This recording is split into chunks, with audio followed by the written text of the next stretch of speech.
Good afternoon to everyone and welcome to my channel, and it's me again, ang inyong chismosong Kaalda Vlogger. Gusto ko munang magpasalamat sa inyong lahat sa mga walang sawa na tumatangkilik nanonood, sumusuport at sumusubaybay ng mga content ko here on my YouTube channel. So wag ninyong babaktawan o lalaktawan tong ating content ngayong araw. I'm sure na hindi ninyo pagsisihan na pinanood nyo to mula umpisa hanggang hulihan, and syempre wag na wag kayong mag-i-skip ng segment, okay? Buuin at tapusin nyo to mula umpisa hanggang hulihan, and syempre wag na wag kayong mag-i-skip ng segment, okay? So eto na, dumako na tayo sa ating main topic for today's video. Ito na nga mga ka-ADN, no? Kahapon nga yung asawa niyang si Magna Kupit ang kinaawaan natin dahil nga sa sitwasyon niya ngayon. Pero ito rin talaga, mukha rin naman talagang nakakaawa itong si Toothpick na asawa talaga ni Magna Kupit dahil sa lagay ng itsura niya ngayon. So ito na guys, watch this. Mamaya papaliwanag ko sa inyo ng buong buo. So ito na guys, watch this. At kung nakita nyo na ngayong recap, so once again say TTO sa mga admins, dumako na tayo sa ating main topic for today's video. Ito na nga mga ka-ADN, gaya nga ng sinabi ko kanina. Another kinakarma na naman, or another karma na naman tong dinadanas ng asawa ni Magna Kupit or ng mag-asawang Magna Kupit at ni Toothpick. Dahil nga itong si Toothpick bukod sa asawa niyang kinakarma ng bonggang-bongga, syempre damay siya, 'di ba? Damay siya sa karma at damay siya sa sinasapit na kamalasan ni Magna Kupit. Dahil nga 'di ba, kung si Magna Kupit talaga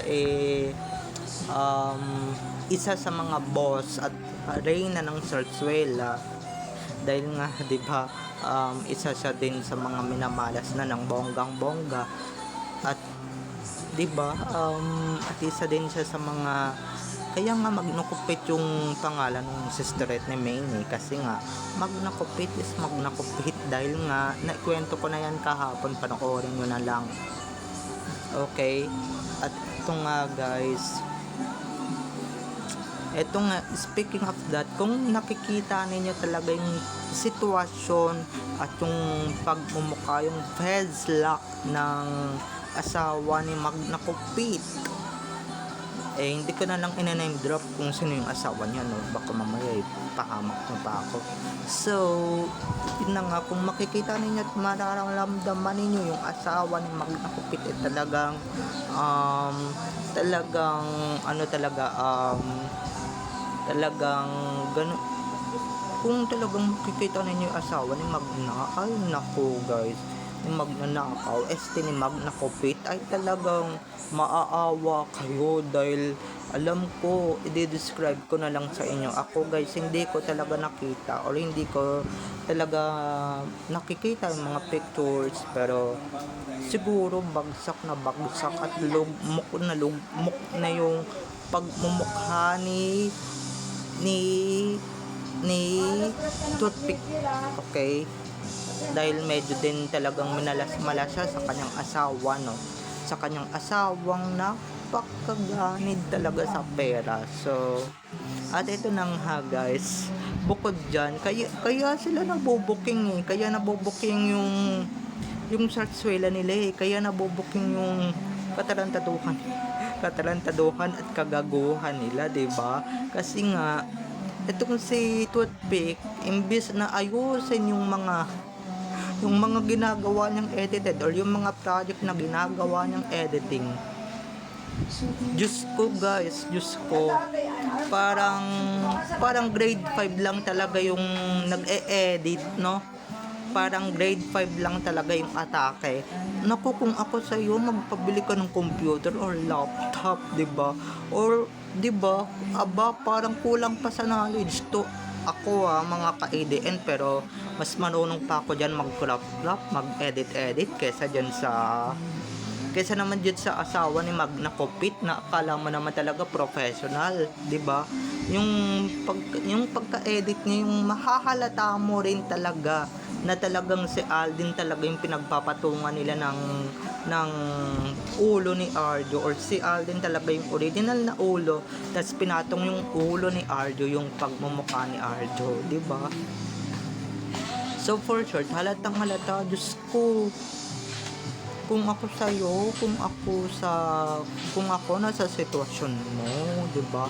Toothpick, naku, mag-aral ka muna ng editing, or hasain mo muna yung editing skills mo, dahil kulang na kulang pa eh, 'di ba? Kulang ka pa sa knowledge, kulang pa yung kaalaman mo. O kung ako sa'yo, 'di ba, manood ka sa YouTube, mag-search ka ng bonggang-bongga, 'di ba? Mag-research ka para naman sa ganun magkaroon ka naman din talaga ng kaunting kaalaman, or mas lumawak pa talaga yung utak mo sa pag-e-edit. Nakakahiya yung posisyon mo talagang editor ka pa talaga ng Zarzuela. Ikaw yung kauna-unahang editor ng Zarzuela. Pero yung editor ninyo parang hindi nag-aral, 'di ba? Grade 5 lang ata, 'di ba? Yung mga gawa niya pang grade 5 lang, Diyos ko. Ako or 'di ba? Kinukuha lang naman niya sa yabang, or dinadaan niya na lang talaga sa yabang 'yan eh. 'Di ba, dinadaan niya na lang sa apog yun na kahit mali, paninindigan niya pa rin talaga, or paninindigan niya na lang. Syempre, para hindi mapahiya, papanindigan niya na lang yan. No choice siya eh. No choice siya eh. He had no choice to just to pretend na okay lang talaga yung ginawa niyang edit, okay? Kahit na palpak at medyo may kabobohan talaga. Syempre, 'di ba? Pinapasahod siya, pinapalamon siya ng mga bida ng Zarzuela eh. So kailangan niyang konting galingan.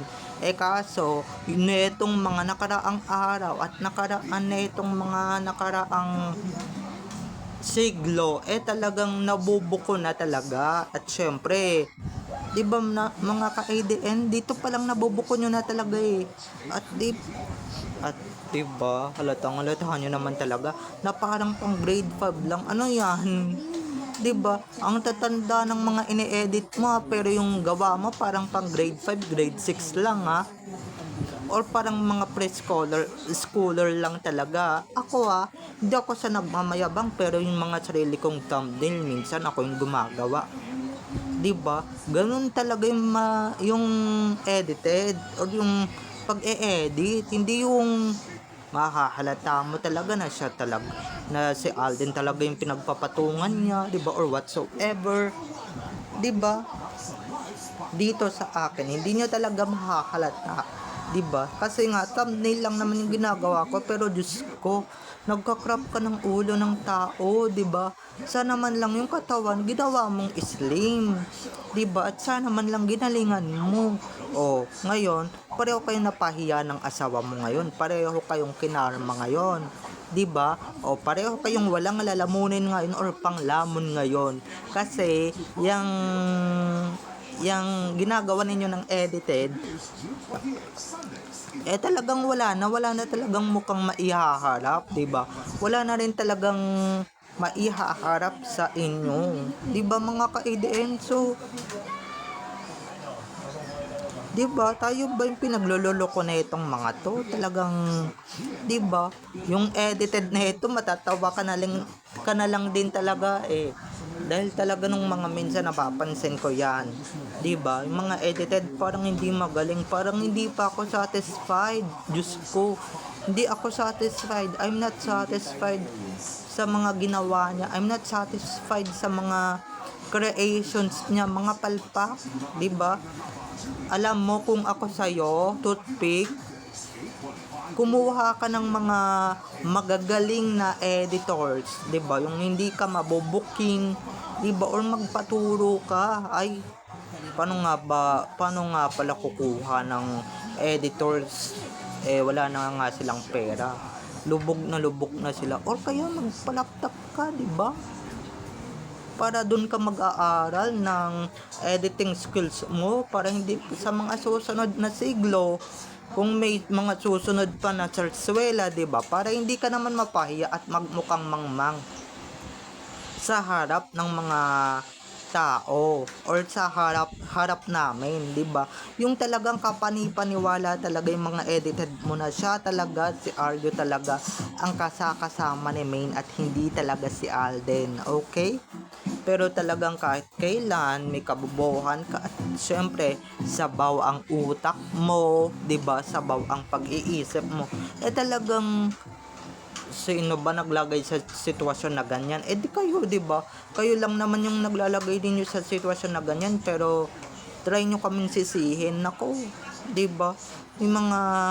May mga paganyan-ganyan pa kayong pagsisisi, 'di ba? Kung ako sa inyo, galing-galingan nyo para sa susunod nga naman hindi kayo para hindi kayo mapahiya at hindi kayo magmukhang ewan, magmukhang sunga at magmukhang tanga, 'di ba? So ayun lang mga ka-ADN, okay? So bye-bye na mga ka-ADN. I love you all, have a nice day, keep safe and God bless everyone. Bye-bye, I love you all, have a nice day, keep safe and God bless everyone. Bye-bye, I love you all, enjoy watching. Bye-bye.